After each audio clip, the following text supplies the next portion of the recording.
Nửa đời về sau, hãy học cách cúi mình. Bạn bất đồng ý kiến với con cái, nói chuyện mâu thuẫn với bạn bè.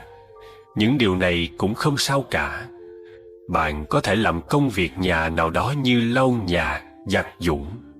Trong lúc lao động, bạn sẽ nhận ra tâm trạng và suy nghĩ của mình dần lắng xuống. Nửa đời về sau, hãy đừng cảm thấy hối hận. Cuộc đời là một con đường dài với vô số ngã rẽ, và ta luôn phải lựa chọn không ngừng. Không có cơ hội nào lặp lại. Lựa chọn rồi thì đừng hối hận. Có khi do duyên, do nghiệp đã thôi thúc khiến mình đã chọn lựa và gắn bó với những gì mình đã chọn. Nửa đời về sau, hãy giữ gìn sự đơn thuần. Suy nghĩ quá nhiều chỉ khiến cho cuộc sống thêm phức tạp. Sống đơn thuần thật ra chính là một ân huệ mà trời cao ban cho chúng ta. Hãy biết cảm nhận mùi thơm của đồ ăn, nhận ra niềm vui của vận động, cùng bạn bè vui vẻ chuyện trò. Nửa đời về sau, hãy trở nên bình thản. Con người đến độ tuổi nào đó, tự nhiên không còn thích những gì ồn ào náo nhiệt. Tâm thái bình thản giúp cơ thể khỏe mạnh, kéo dài tuổi thọ. Không quan trọng đời sống vật chất của ta dư dả hay bần cùng, chỉ cần nội tâm bình thản, chính là ta đang sống một cuộc đời hạnh phúc.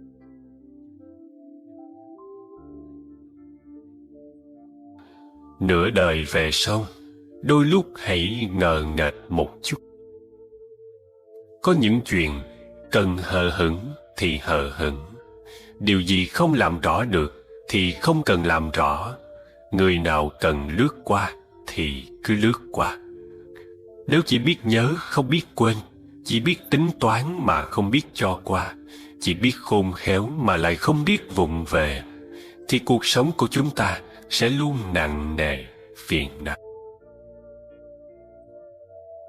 Nửa đời về sau, hãy thỉnh thoảng buông xả bản thân. Mỗi ngày ăn trái cây, rau quả, thực phẩm lành mạnh. Đừng cố thỏa mãn những thèm muốn ăn uống. Vì thân thể phì nhiêu trong tuổi xế chiều, thì ta sẽ đi đứng nặng nhọc biết bao nhiêu. Tuy nhiên, cũng không nên quá gò ép bản thân mình trong chuyện ăn uống. Thưởng thức mọi hương vị của cuộc sống trong sự chừng mực, ta sẽ thấy tâm hồn và thể xác thanh tao hơn.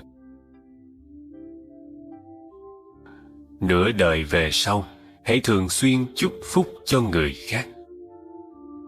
Chúng ta đối đãi với người khác thế nào, họ cũng sẽ đối đãi với ta như vậy.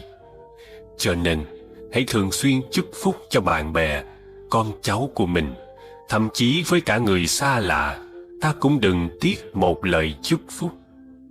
Khi bạn làm cho người khác vui vẻ, bạn sẽ nhận ra rằng mình còn được dâng lên trong lòng giàu dạt những niềm vui. Hãy sống cho trọn vẹn kiếp người, vui buồn thành bại cũng qua thôi. Xuân xôn xao lá chờ thu rụng, sống để thương cùng, sống thảnh thơi.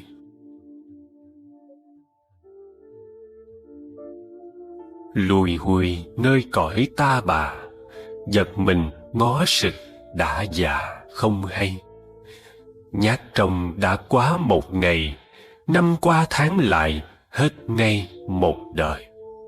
Chỉ toàn lo việc trời ơi, chỉ xây đắp chuyện nước trôi qua cầu. Thình lình nhận được thơ sầu, nội ngày mai có lệnh chầu diêm la. Ông ơi, nán lại cho mà, con còn vài việc thiết tha chưa làm. Tử thần lạnh lẽo hất hàm, theo ta ngươi chớ càm ràm uổng công. Biết không xong đứng khóc đồng, trách mình đã sống lông bông một đời. Một người biết mình đang đi dần đến cái chết thường gắng sống cho thật trọn vẹn trong những ngày còn lại.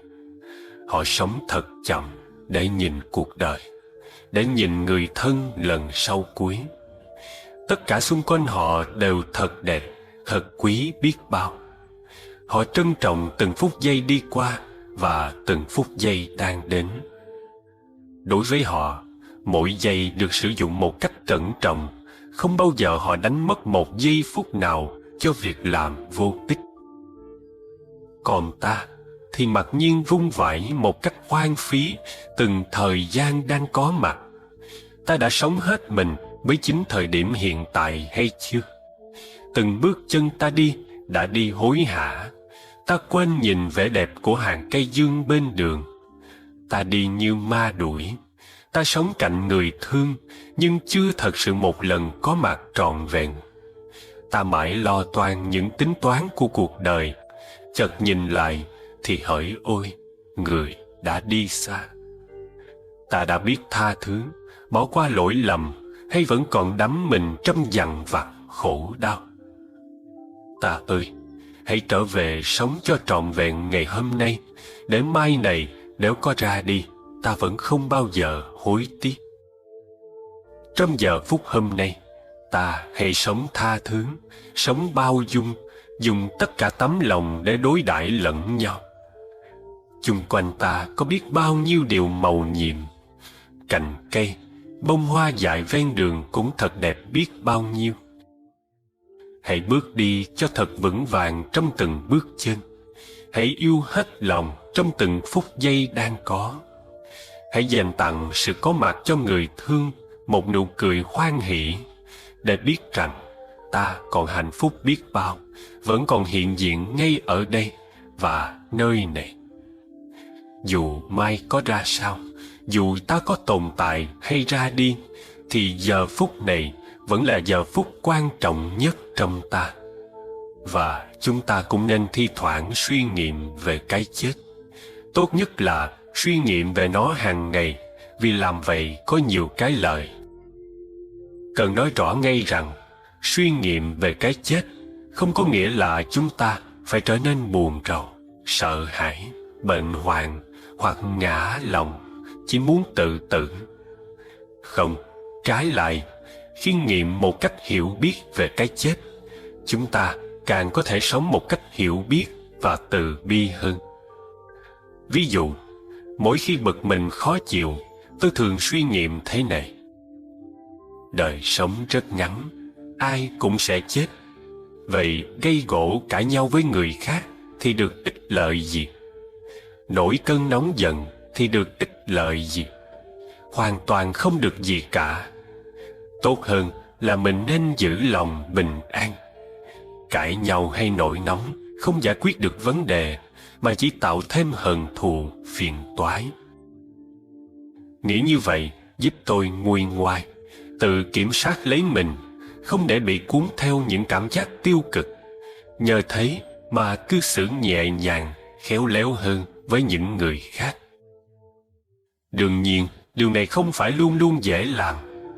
Đôi khi, có lẽ rất nhiều khi, tôi quên đi suy nghiệm ấy, nên bị vướng vào những đại ngôn và xúc cảm quá mức. Nhưng khi tôi đã tự nhắc mình về sự ngắn ngủi của cuộc đời và sự phi lý của việc nổi nóng, tôi nguôi lại và ăn nói với sự dịu dàng, tự chế. Tương tự, khi bị kích động hoặc lo lắng về một chuyện gì đó, tôi tự hỏi, lo lắng bồn chồn có được ích gì? Cuộc đời sẽ trôi qua. Cái chết đang chờ đón tất cả mọi người, không chừa một ai. Cái chết làm bình đẳng tất cả mọi người. Do đó, khi còn sống, tôi nên sống một cách tốt nhất mà tôi có thể. Tức là sống với tỉnh giác, sống từng giây phút một, từng ngày một, làm hết sức của mình cho ngày đó. Khi nghĩ minh mẫn như vậy, tôi sẽ bỏ qua được mọi lo lắng và sống nhẹ nhàng, hạnh phúc hơn. Hơn nữa, chúng ta có thể suy luận rằng, dù có lo hay không lo, tất cả chúng ta đều sẽ già đi và chết. Vậy thà chúng ta già đi mà không lo lắng gì thì có hay hơn không? Suy nghĩ ấy sáng suốt hơn. Không ai có thể chối cãi rằng sung sướng tức là sống không lo nghĩ. Lo nghĩ nhiều khiến chúng ta bị rút ngắn tuổi thọ, gây ra bệnh tật, chết sớm. Nghĩ được như vậy cũng giúp chúng ta bỏ qua mọi lo lắng và sống hạnh phúc hơn. Càng suy nghĩ nhiều về cái chết một cách hiểu biết, ta sẽ càng bao dung, nhẫn nại hơn, tử tế, dịu dàng hơn với bản thân và với cả những người khác. Ta sẽ càng ít bám víu vào của cải vật chất, sẽ ít tham lam hơn. Khi nhận rõ sự ngắn ngủi của cuộc đời, khi hiểu rằng dù chúng ta tích lũy của cải được bao nhiêu thì cũng chẳng thể mang được theo một xu khi chết, chúng ta sẽ ít tính toán hơn. Chúng ta có thể nới lỏng ra và bắt đầu hưởng trọn niềm vui, chia sẻ và ban bố, yêu thương và quan tâm người khác. Chúng ta sẽ nhận ra rằng cuộc đời không phải chỉ là tích lũy dành dụm của cải. Chúng ta sẽ thích rộng rãi hơn, chia sẻ và đem niềm vui và hạnh phúc đến cho cuộc đời người khác. Mang lại niềm vui và hạnh phúc đến cho người khác chính là cái làm cho cuộc đời có ý nghĩa và đẹp hơn. Đó mới là điều quan trọng. Lòng thương yêu và trắc ẩn có thể đâm chồi và nở hoa trong chúng ta, giống như một cây đầy hoa đẹp. Chúng ta có thể trở thành những con người thật sự tốt đẹp, đầy lòng từ bi, đối đãi với người bằng cả con tim tràn đầy yêu thương, không phân biệt sắc tộc, tôn giáo, địa vị xã hội. Và rồi cuộc đời của chúng ta sẽ có thêm ánh sáng mới, và chúng ta có thể nói mình thật sự hạnh phúc và nhân bản. Và khi cái chết đến, chúng ta sẽ không có gì ân hận khi rời thế gian. Chúng ta có thể chết một cách hạnh phúc và an bình với một nụ cười trên môi. Thế là nhắm mắt chân xuôi, rứa là bị nghiệp dắt lôi sáu đường. Chỉ vì lúc sống xem thường, thời gian lưỡi búa có nhường nhìn ai. Sống này rồi lại chết mai, đời phù du vẫn miệt mài muốn tham. Chết rồi thành bụi thành than, hồn trầm luẩn quẩn trần gian kiếp đời. Ai còn mặc chiếc áo người, việc gì quan trọng tức thời ưu tiên. Diêm Vương hổng nhận đúc tiền, muốn tránh mặt ổng hãy liền tịnh tu. Đời người có 3 chiếc chìa khóa cần thiết: đón nhận, thay đổi và rời xa. Nếu không thể đón nhận nên thay đổi không được thì rời xa vậy.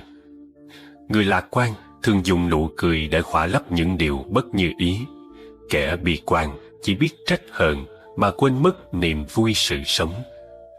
Trên đời không có con đường nào là bằng phẳng, mà luôn thấp thoáng đâu đó những khúc quanh. Bạn nhất định phải băng qua nó và tiến thẳng về phía trước. Một chút quanh co đó không phải để khuất phục, mà là cơ hội giúp bạn luyện tính kiên cường. Dù thất vọng cũng đừng gục ngã. Hãy nghĩ đến sự mong đợi của cha mẹ và người thân mà tiếp tục cố gắng. Dù chán nản cũng đừng buông xuôi, vì vấn đề không phải ở công việc mà là chính mình, nên trân trọng mỗi sự lựa chọn của bản thân. Dù khó khăn cũng đừng than thở, vì ai cũng có việc riêng, không thể giúp bạn mãi, nên mạnh mẽ một chút. Khi đau buồn hay mỏi mệt, nên biết tự an ủi lấy bản thân. Không có người lo lắng thì càng phải mạnh mẽ. Không có ai cổ vũ cũng phải biết tự bay lên. Không có người chiêm ngưỡng cũng cần thơm tho và tương tất. Hãy quan sát cỏ dưới chân, hoa bên đường và lá trên cây. Sinh mạng dù khiêm tốn, nhưng chúng sống cuộc đời thật tươi đẹp. Sinh mạng dù vô thường ngắn ngủi, cũng không nên tùy tiện xem thường, vì không ai mua được sức khỏe cả. Lúc tức giận thì không nên nói chuyện, vì sau đó ta thường hối hận về những lời đã lỡ thốt ra. Nên tha thứ đối với người từng làm mình tổn thương. Cuộc sống dù vất vả nhọc nhằn cũng đừng đánh mất lòng tự tin, vì những gì tươi đẹp đều đang ở phía trước.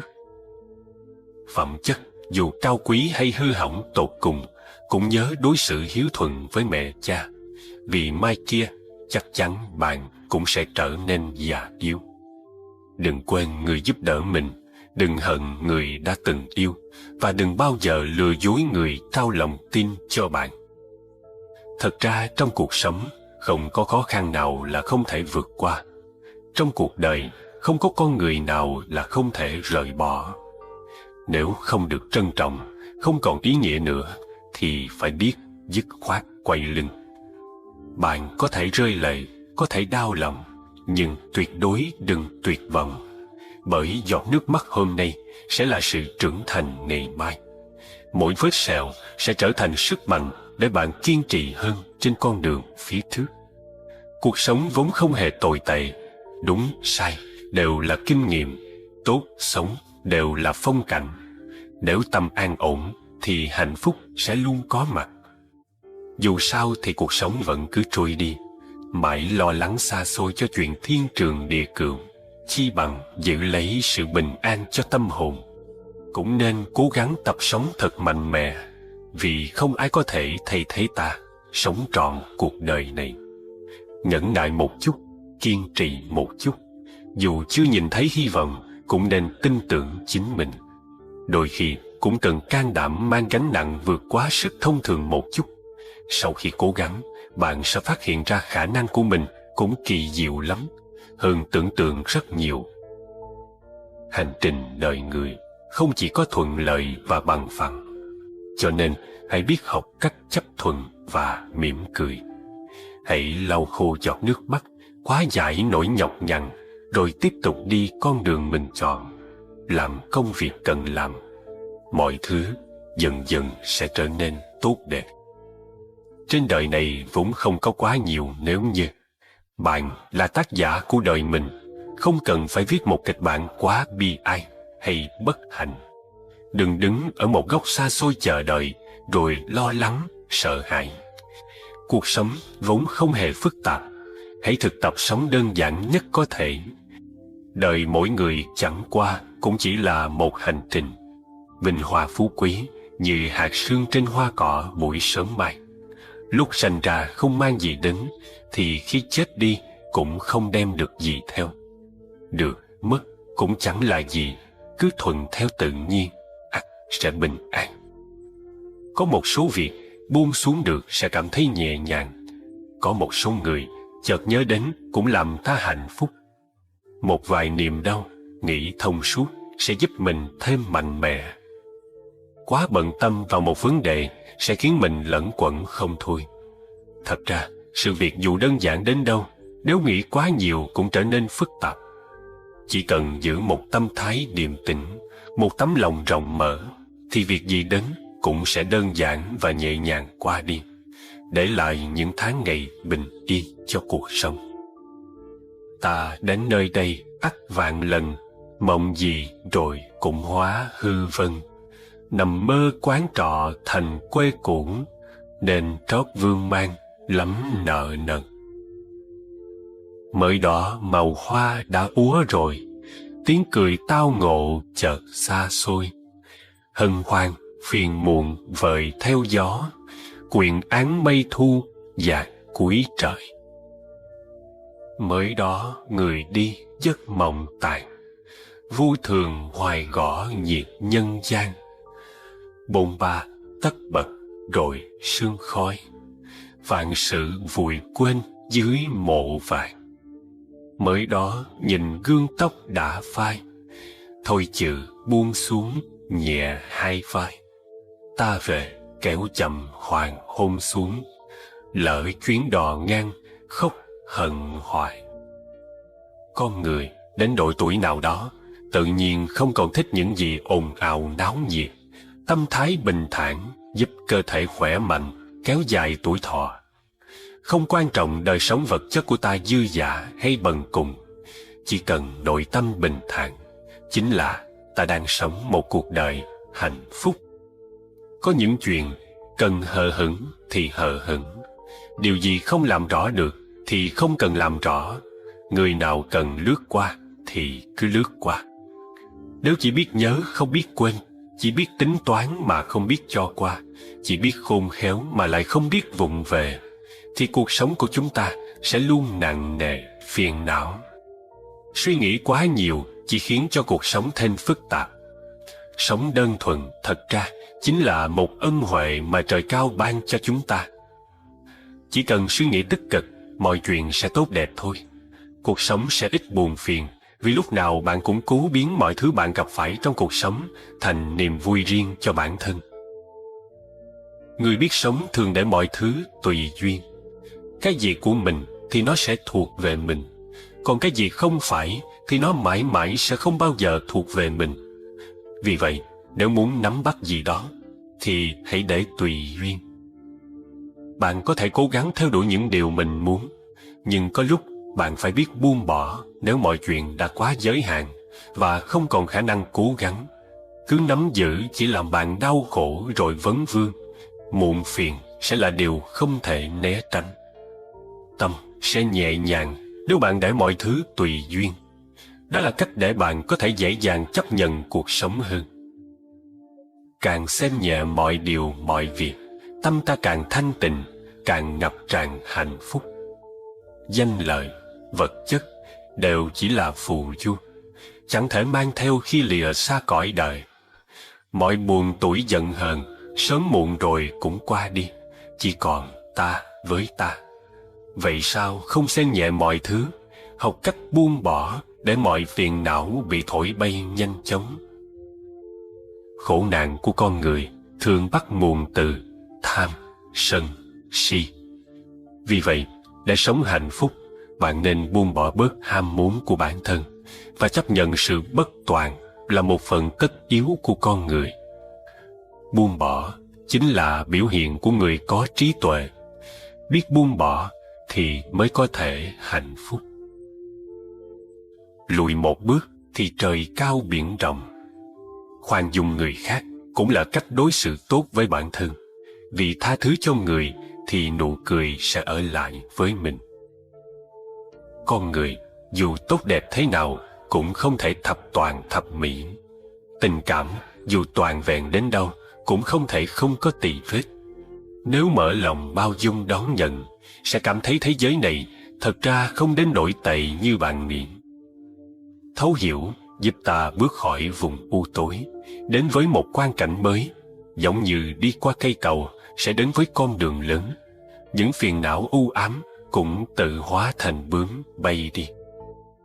Bởi vì chúng ta đều có những muộn phiền, bất bình và nhiều việc không được như ý, nên đôi khi cảm thấy cả đất trời tăm tối, bất giác cảm khái. Nhân tình sao mỏng manh như giấy lụa. Thật ra, mặt trời luôn ấm áp, ánh ban mai vẫn sáng tươi mọi ngày.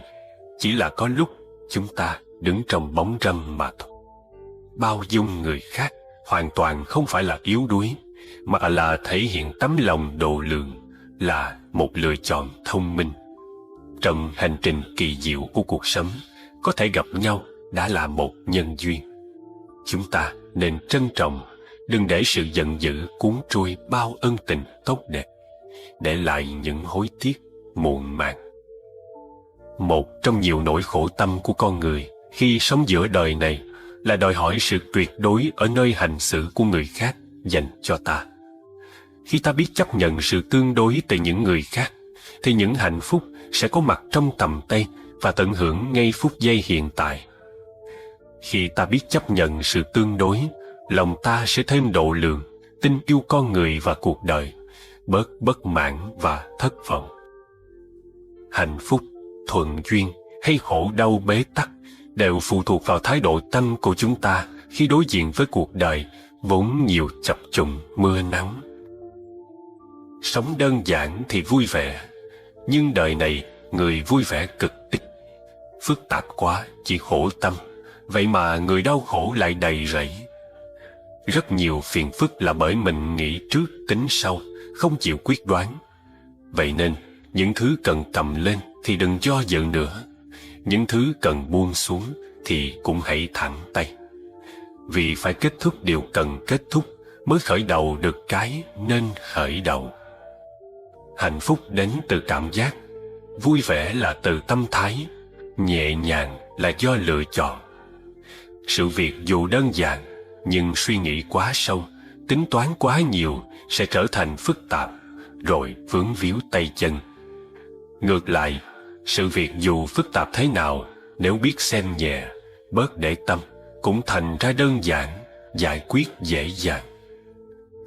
Ai ở đời cũng không dễ dàng gì. Ngọt bùi cay đắng, buồn vui có đủ. Có thể biến cuộc đời đau khổ thành lãng mạn, chuyện thế gian bạc bẽo thành những mối thâm tình thì mới gọi là bản lĩnh. Vì thế gian này đâu có gì là hoàn mỹ. Mặt trời đứng bóng liền ngã về phía tây, mặt trăng vừa tròn là chuyển khuyết. Cho nên cảnh tươi đẹp nhất vẫn là khi hoa chưa nở tròn, trăng chưa tròn vành. Cảm giác thiếu một chút mới trở thành vĩnh hằng, không hoàn mỹ mới gọi là nhân thế. Biết chấp nhận thì không gì trở thành vấn đề. Như người biết cúi đầu thì không va vào khung cửa, chịu nhường đường mới khỏi phải bon chia. Lòng cầu thị thì sẽ nhân tiến bộ, tâm biết đủ luôn hạnh phúc tròn đầy. Cuộc sống này có hai việc chúng ta không thể không làm. Một là bước đi, hai là dừng lại. Bạn có đang dùng tâm trạng tích cực để thực hiện nó? Tâm trạng tích cực chính là người bạn đường tốt nhất, giúp ta luôn vui vẻ và khỏe mạnh. Gặp việc không nên nôn nóng, đừng đưa ra kết luận vội vã, nhất là khi nổi giận. Phải biết đặt mình vào nhiều vị trí khác nhau mà nhìn nhận, làm cho việc lớn hóa nhỏ, việc nhỏ hóa không.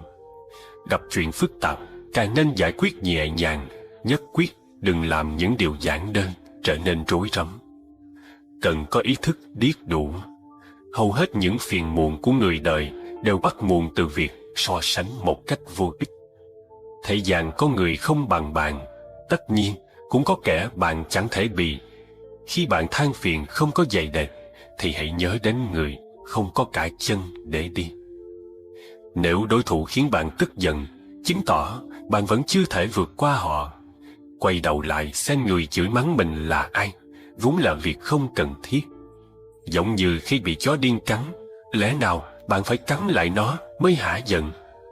Cho nên, không cần quá để tâm đối với những lời ác ý của kẻ khác. Đừng xem công việc là gánh nặng. Thay vì phàn nàn bực bội, chi bằng đối diện một cách vui vẻ, tích cực. Xem công việc là cuộc sống, là nghệ thuật, bạn sẽ tận hưởng được niềm vui mà nó mang lại. Được sống thêm một ngày cũng là phúc, nên biết quý trọng. Đời người vỏn vẹn chỉ mấy mươi năm ngắn ngủi, không nên làm những việc khiến bản thân phải ôm sâu hối tiếc. Mặt trời mọc từ biển đông, lặn xuống núi phía tây. Buồn bã cũng qua đi, vui vẻ cũng một ngày. Không bận lòng những thị phi vô bổ, thì cuộc sống sẽ thanh thản, tinh thần sẽ nhẹ nhàng. Tục ngữ nói, lùi một bước thì trời cao biển rộng. Khoan dung người khác cũng là cách đối xử tốt với bản thân. Vì tha thứ cho người thì nụ cười sẽ ở lại với mình. Con người dù tốt đẹp thế nào cũng không thể thập toàn thập mỹ. Tình cảm dù toàn vẹn đến đâu cũng không thể không có tì vết. Nếu mở lòng bao dung đón nhận, sẽ cảm thấy thế giới này thật ra không đến nỗi tệ như bạn nghĩ. Thấu hiểu giống như cây cầu, ở hai đầu cầu chính là con đường. Nếu không có cầu thì không thể đi từ đường bên này sang đường bên kia được. Cảm thông giống như cây dù, người đứng bên dưới luôn có cảm giác được che chở. Nếu vắng đi những điều đó, thế giới này sẽ trở nên vô cùng lạnh lẽo.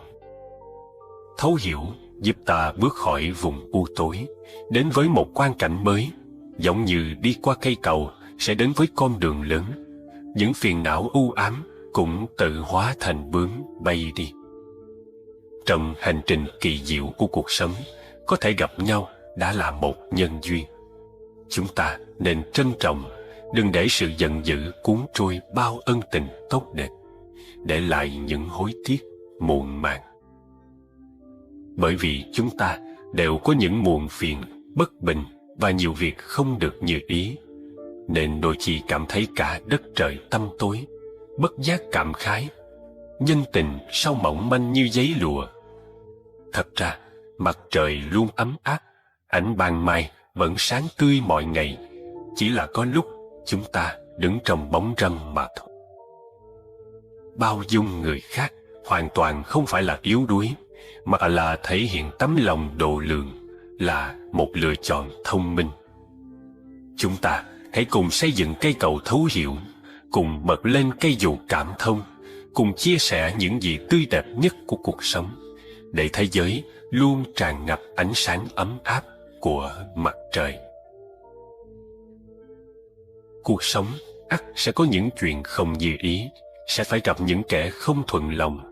Nếu không thể xem nhẹ và bỏ qua, bạn sẽ sống trong phiền phức và mỏi mệt. Giữa người với người, do kiến thức khác nhau, quan niệm khác nhau, sự tu dưỡng khác nhau, nên cách nhìn nhận và xử lý vấn đề không giống nhau. Vì thế, đôi khi có sự đụng chạm, xung đột hay mâu thuẫn với nhau cũng là chuyện bình thường. Những lúc như thế, tha thứ trở thành phong độ, thành một cách tu dưỡng, là một cây dù có thể bảo vệ, giúp bạn bước về phía trước trong mưa gió bão bùng. Tha thứ cho người khác đôi khi cần một chút hy sinh, một tấm lòng rộng lượng hay một chút thiệt thòi. Đó hoàn toàn không phải nhu nhược hay yếu đuối, mà để con đường bạn đi rộng rãi và thoáng đãng hơn.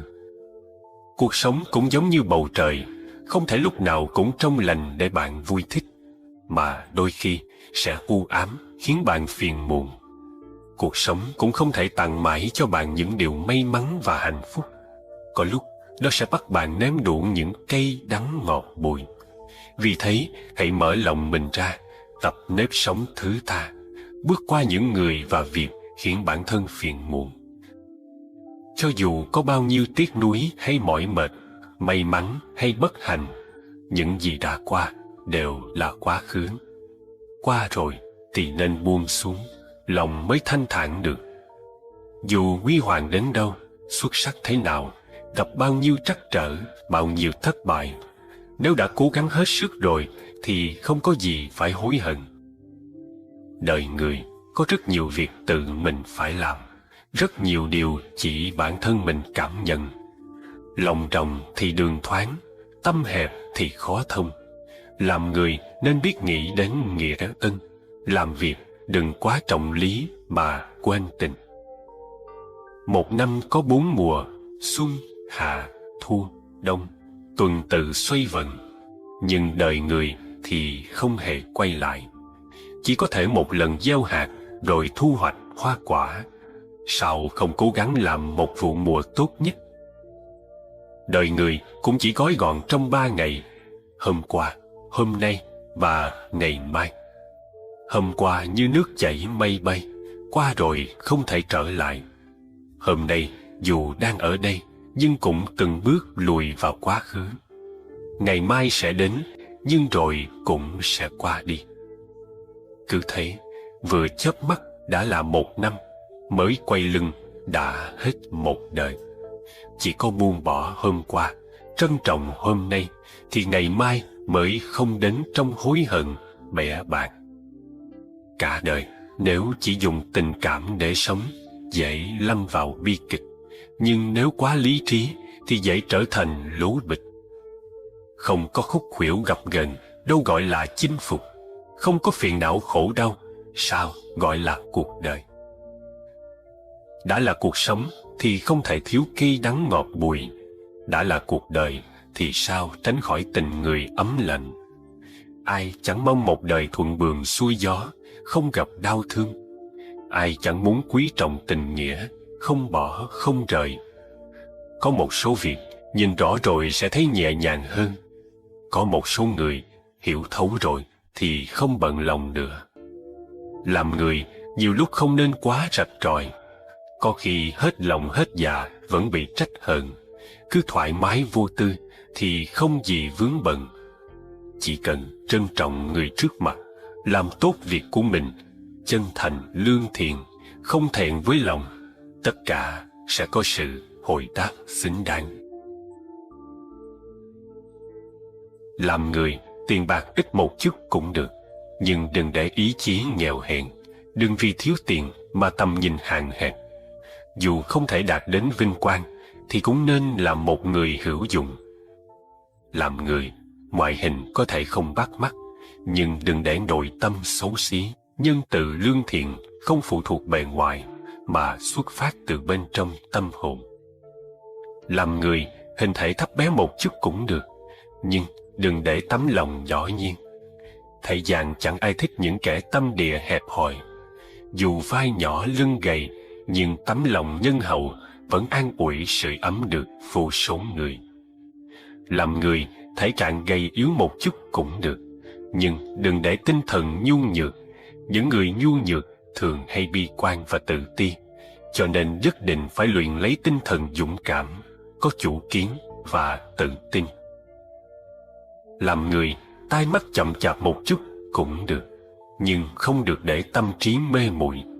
Luôn nhắc mình giữ lấy tâm sáng trí thông để nhìn xa trông rộng. Làm người, nhẫn tâm một chút cũng được, nhưng nhất định đừng quá ngang tàn để dã tâm biến mình thành ác quỷ. Nếu không, bạn không vào địa ngục thì ai vào? Làm người, thông minh một chút cũng được, nhưng nhất định đừng tự cho mình là kiệt xuất, còn người đời đều là kẻ ngốc. Nếu không, thế giới này chỉ có một kẻ ngu ngơ, là bạn. Làm người, lười biếng một chút thì được, nhưng đừng bao giờ là một kẻ suốt ngày biếng nhác. Việc cần làm thì nên cố gắng làm cho trọn vẹn, nên có tâm cống hiến một chút, nếu không muốn làm ký sinh trùng đeo bám xã hội. Làm người, tiết kiệm một chút thì được, nhưng đừng quá toan tính vì tiền bạc. Nếu không, bạn sẽ có thói quen đánh giá người khác qua đồng tiền, sớm muộn gì cũng thành nô lệ cho nó. Làm người, khoan dung một chút thì tốt, nhưng đừng để người khác xem thường, lợi dụng sự khoan dung của mình mà tiếp tục phạm lỗi. Dù thế nào, cũng nên giữ lấy quy tắc và sự tự tôn riêng. Làm người, khổ cực một chút cũng được, nhưng đừng để nỗi khổ kéo dài không phương giải thoát. Phải học cách vươn lên. Rất nhiều thứ tốt đẹp đều đến từ sự chờ đợi, không phải do giành giật. Nên có lòng nhẫn nại, nếu không muốn lỗi hẹn với hạnh phúc. Hãy tận hưởng mọi việc lớn nhỏ phát sinh trong cuộc sống, vì ngày mai khi nghĩ lại, bạn sẽ nhận ra, kỳ thật, chúng đều rất quan trọng. Rất nhiều việc phải đợi đến khi trở thành hồi ức, mình mới ý thức được giá trị mà chúng mang theo. Nếu thật sự có duyên, thì thời gian hay khoảng cách đều không phải vấn đề. Còn đã vô duyên, thì dù có gặp, rồi cũng mỗi người một hướng. Có lẽ một người cần đi qua rất nhiều đoạn đường, trải nghiệm nhiều vinh hoa và bao nỗi vất vả mới có thể trưởng thành.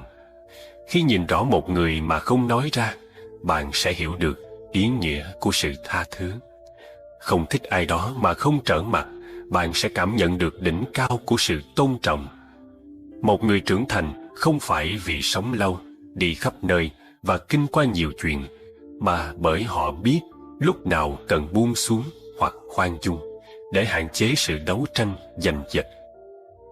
Ai trong lòng cũng từng gánh chịu ít nhiều nỗi đau khác nhau.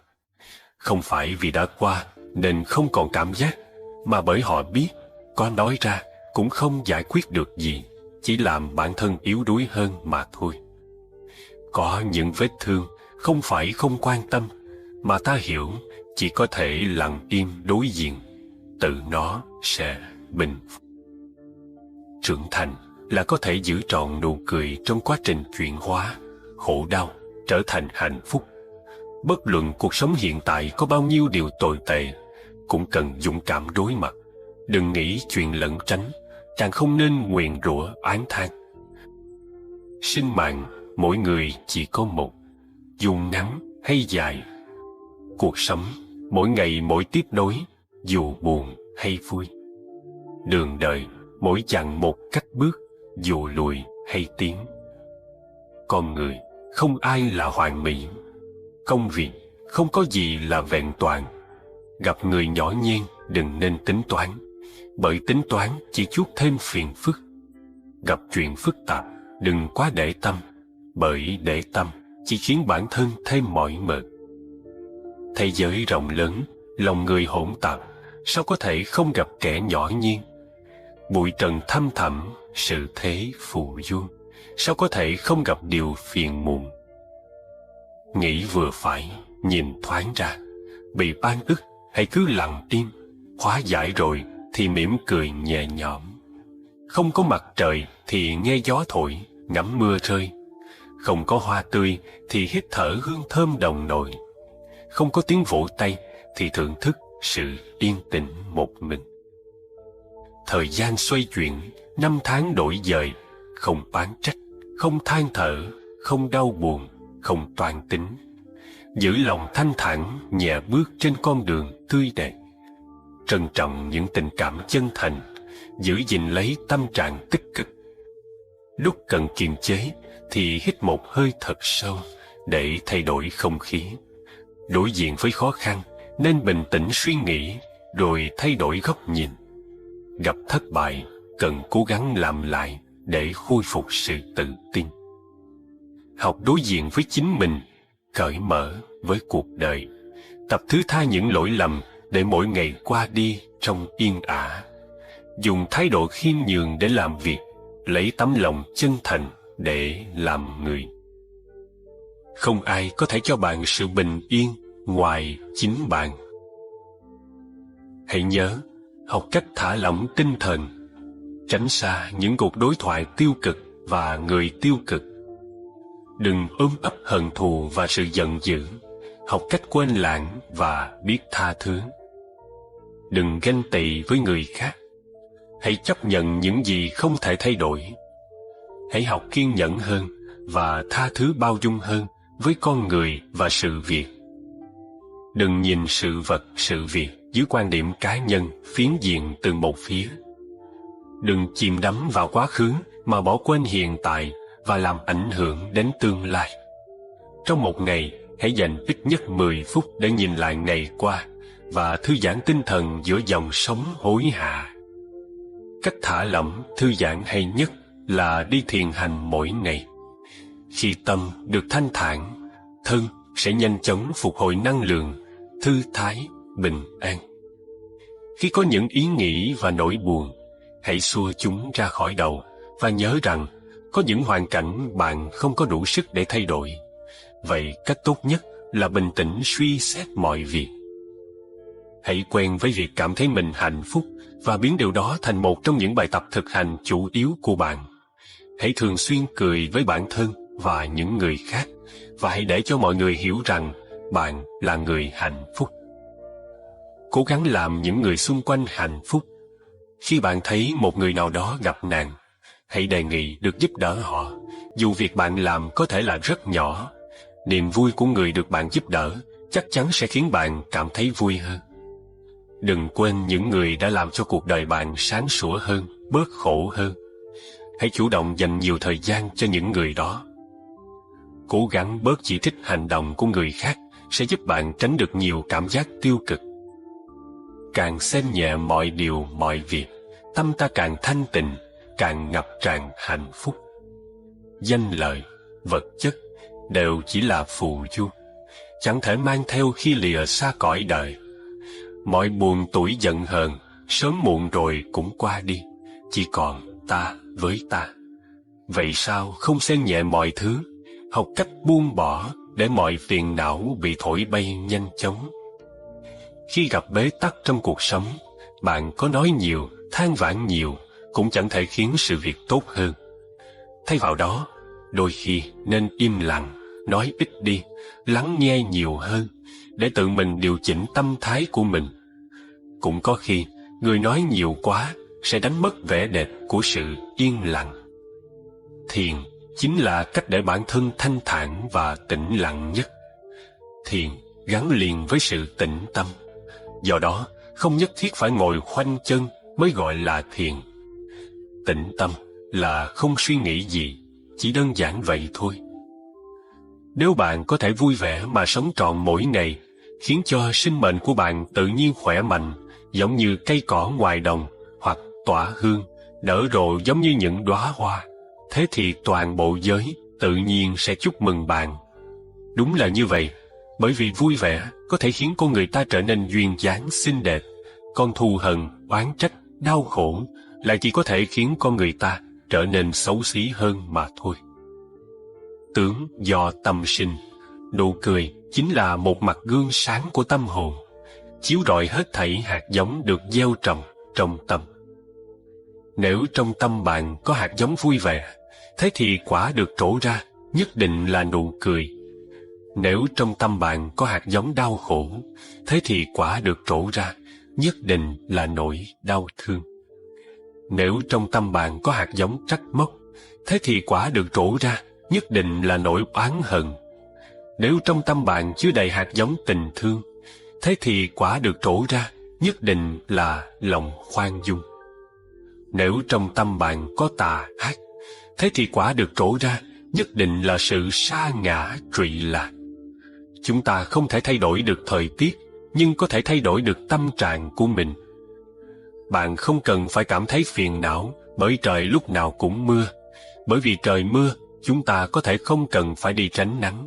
Bạn cũng không cần phải lo lắng bởi cái nắng cháy da, bởi vì ánh mặt trời sáng rực sẽ không khiến bạn dẫm phải vũng bùn lầy. Không luôn sống hoài niệm về những gì trong quá khứ, gọi là buông xả. Không cuồng vọng với những gì còn nằm trong tương lai, gọi là an trú. Không vương vấn tâm tư với những người đã rời xa, gọi là an nhiên. Không khổ đau với những điều đã nỗ lực mà không đạt thành tựu, gọi là tùy duyên. Không quay quắt với những gì chưa có hay không có được, gọi là thuần pháp. Không xâm nhập vào đám đông để đánh mất mình, gọi là thận trọng. Không quên đời mình đang tồn tại qua từng hơi thở, gọi là biết sống. Không thốt ra những lời binh khí miệng lưỡi, gọi là ái ngữ. Trước khi quyết định làm điều gì, nhận thấy rằng điều đó sẽ dẫn đến đau khổ cho mình, cho người. Ngày đó biết dừng tâm lại, gọi là từ bi. Mở tâm ra trọn với đời, cho tình thương nở đẹp ngời đóa sen. Mở lòng với lạ cùng quen, cơn mưa từ ái nhẹ len vào hồn. Bình minh rồi lại hoàng hôn, sống chan hòa chớ để buồn một ai. Cho đến tuổi đời phai, mỉm cười đã sống, không hoài kiếp ni. Giữ lòng hỷ xả từ bi, đường về cứu quần cùng đi dập dìu. Sẽ không buồn những buổi chiều, khi mình đã sống rất nhiều ban mai. Mỗi ngày, ta nên học cách quên đi những chuyện làm mình không vui, học cách rời xa những rủ rê làm cho mình trở nên hèn mọn. Chỉ cần vẫn có ngày mai, thì mọi thứ vẫn là có thể. Kiếp người có bao lâu, ta hãy tạ ơn vì mình đang được sống, đang được cảm nhận những hoa thơm trái ngọt của cuộc đời này. Mâu thuẫn nhiều mới biết sự đáng quý của bao dung, trái tai gai mắt nhiều mới biết sự đáng quý của lòng độ lượng. Gặp gỡ nhiều hạng người mới biết sự đáng quý của tình bạn. Thất bại nhiều mới biết sự đáng quý của kinh nghiệm. Thành công nhiều mới biết được sự đáng quý của dũng tâm. Va vấp nhiều mới biết được sự đáng quý của khiêm cung. Dối gian nhiều mới biết sự đáng quý của chân thành. Danh lợi nhiều mới biết sự đáng quý của xem nhẹ. Xã giao nhiều mới biết sự đáng quý của thanh tịnh. Ràng buộc nhiều mới biết sự đáng quý của tự do. Khổ đau nhiều mới biết sự đáng quý của an vui giải thoát. Rồi có một chiều khi nắng phai, vui buồn thương ghét những bi ai. Ta cười thả gió nghìn tâm sự, luẩn quẩn niềm riêng sống mệt nhoài. Rồi bỗng một ngày ta liễu tri, niềm chân hạnh phúc biết cho đi. Ngày mai nhỡ tiếng vô thường gọi, ta có mang theo được những gì? Rồi chợt một lần ta nhận ra, trên đời mọi thứ sẽ phôi pha, không chỉ chắc thật và miên viễn, và dĩ nhiên ta cũng đã già. Ta trả mây trời bao viễn mơ, của ngày tuổi trẻ đã xa mờ, của đêm quen sống trong hoài niệm, bỏ hiện tại gầy hao xác xơ. Ta đã cưu mang một kiếp người, một đời gom nhặt chẳng hề ngơi, trót quên chớp mắt trần gian mộng, mà sống mê man cuộc khóc cười. Rồi bỗng một ngày ta hiểu ra, thân này đâu phải của riêng ta, mẫn tâm cuồng vọng làm đau khổ, có nghĩa gì đâu để mặn mà. Rồi buổi sớm nào trên bến sông, tâm hồn ta chợt thấy mênh mông, lặng nghe trong cõi đời sâu thẳm, chẳng có chi ngoài lẽ sắc không. Chúng ta đến thế giới này tự trung chỉ có hai việc lớn, sanh và tử. Một việc đã hoàn thành, chỉ còn lại một thôi, nên không cần phải gấp. Những gì đủ duyên ắt đến, xong rồi thì tan, chờ đợi hay mong cầu thì được gì? Người có trí tuệ sẽ không sống theo miệng lưỡi thế gian, cũng không sợ hãi ánh nhìn thiên hạ. Chỉ cần hiểu được lòng mình, quan sát những điều hay dở của bản thân, rồi lần lần sửa đổi, cũng là một cách tu dưỡng. Đời người, lạc lõng lớn nhất là không có chỗ nương tựa tâm linh, không biết nơi cần phải hướng về. Bất luận bạn có ý thức được hay không, có thừa nhận hay không, nhưng nếu trong lòng chỉ có điều tốt đẹp, thì sẽ không việc gì có thể khiến bạn phiền muộn. Nếu nội tâm thật sự lương thiện, thì không bao giờ oán giận ai cả. Nếu cách sống thật sự giản đơn, thì thế gian dù hỗn loạn đến đâu, cũng không ảnh hưởng được bạn. Làm người tốt thì thân khỏe tâm an và giấc ngủ yên ổn. Làm việc tốt thì trời hiểu đất biết và quỷ thần kính phục. Nếu không nghi ngờ thì thế gian không lạnh lẽo. Nếu không phân biệt thì thế giới không xa xôi. Nếu không oán giận thì bầu trời luôn ấm áp. Nếu không gây sự thì bốn biển mãi thanh bình. Sự yên tĩnh thật sự không phải là ngồi bất động hàng giờ, mà biết dùng tâm thái điềm tĩnh quan sát vạn vật, lắng nghe cả tiếng hoa cỏ sinh sôi. Sự bình ổn bền vững đến từ nội tâm, mong cầu hay tìm kiếm bên ngoài không bao giờ có được. Con người phấn đấu cả đời, vất vả cả đời, đến lúc ra đi cũng không thể mang theo dù một cọng cỏ lá cây. Níu kéo một đời, vun vén một đời, cuối cùng cũng không thể mang theo dù một chút hư vinh ái mộ. Đã sanh ra thì bất luận giàu sang hay nghèo hèn, đi hết đoạn đường rồi thì ai cũng phải nói lời vĩnh biệt. Nên khi còn cơ hội, hãy sống hết lòng, quý trọng người mình thấy cần và thích. Đừng chạy theo những tiêu chuẩn phù phiếm thế gian. Một đời thật ra rất ngắn. Biết bao kẻ hứa hẹn sống 100 năm, vừa quay lưng đã thành người quá cố. Cũng có kẻ vừa kết bạn tâm giao, khi tỉnh giấc đã âm dương cách biệt. Nên khi còn cơ hội, đừng gây chuyện đáng tiếc, đừng suy nghĩ quá nhiều, đừng để ý thái quá, đừng mong cầu quá lố. Những gì xuất hiện trong cuộc đời chỉ có thể trải nghiệm mà không thể chiếm hữu.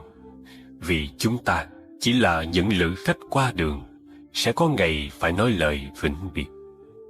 Nên những gì qua đi thì bình thản đối diện và mở lòng đón nhận những điều đang đến, vui vẻ. Nửa đời người tôi hiểu được, vô thường ấy lẽ thường nhiên, và ta chỉ là chiếc lá trong rừng nhân loại vô biên. Nếu có một điều vĩnh cửu, thì đó chính là đổi thay. Đổi thay chẳng hề thay đổi, đành hanh tại thế gian này. Nửa đời trầm tư hiểu được bản chất kiếp người lẻ loi, đã biết nhân sinh hữu hạn, lấp đầy vẫn thiếu mà thôi.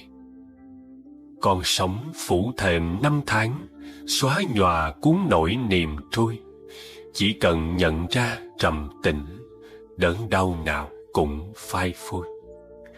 Nửa đời người khi tỏ ngộ, phân trần đen trắng mà chi, thế gian mỉm cười đối diện, sống với cõi lòng vô phi. Đời mỗi người đều có hai con đường. Một, dùng tâm trải nghiệm, gọi là ước mơ. Hai, dùng chân bước đi, gọi là hiện thực. Nếu tâm cảm nhận không kịp, hiện thực sẽ nhạt nhòa. Chân bước đi quá chậm, mộng ước sẽ bay xa. Trên thế giới này, việc khó chịu nhất không gì hơn là biết người mình thương yêu hướng lòng về kẻ khác, mà vẫn đa tình một cách ngốc nghếch. Những cuộc gặp gỡ hay chia ly đều có nhân duyên nhất định, thuận theo đó mà được yên ổn chính là điều tốt đẹp nhất. Khi ai đó bên cạnh ta, nếu có thể khiến họ thấy an lạc, đã là thành công lớn. Lúc nhỏ, hạnh phúc là chuyện rất đơn giản. Lớn lên rồi, có thể sống giản đơn mới là điều hạnh phúc. Để không uổng công đến đây một đời, hãy làm việc muốn làm và yêu những gì mình muốn. Đời người chính vì quá kỳ vọng nên mới thất vọng, mộng ước xa vời nên mới tiêu tan, chất chứa quá nhiều nên khó lòng bộc bạch. Có một số người quên không được là do không nỡ, một số khác nhất định phải quên đi vì không đáng nhớ. Cũng đừng quá tin tưởng vào mắt mình, vì có khi những gì bạn nhìn thấy là những điều đang mong muốn, còn những thứ không thích đã bị bạn lướt qua. Thật ra, người bị hiểu lầm không hề mất mát gì, kẻ nhìn nhận sai người khác mới thật sự mất đi cơ hội. Chúng ta đều nghĩ rằng mình làm chủ cuộc đời này mà quên mất cuộc sống vốn phải cần rất nhiều người phối hợp.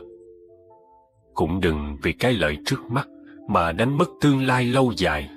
Nên nhớ những gì có được nhờ vào sự hy sinh của kẻ khác thì không bao giờ bền vững. Đời người rất ngắn ngủi, không có thời gian cho việc tiếc nuối. Đừng quá bận lòng với những người hoặc việc khiến mình phiền muộn, dù chỉ là một phút. Nếu chưa có kết quả cuối cùng, hãy mỉm cười và mạnh chân tiến về phía trước. Nhân thế gặp gần, nhớ tặng người bên cạnh chút ấm áp. Mưa gió cuộc đời, hãy dành cho mình chút lạc quan. Nếu biết cách yêu đời, khéo dung hòa mọi thứ, thì dần dần niềm vui và hạnh phúc sẽ lan tỏa ra xa.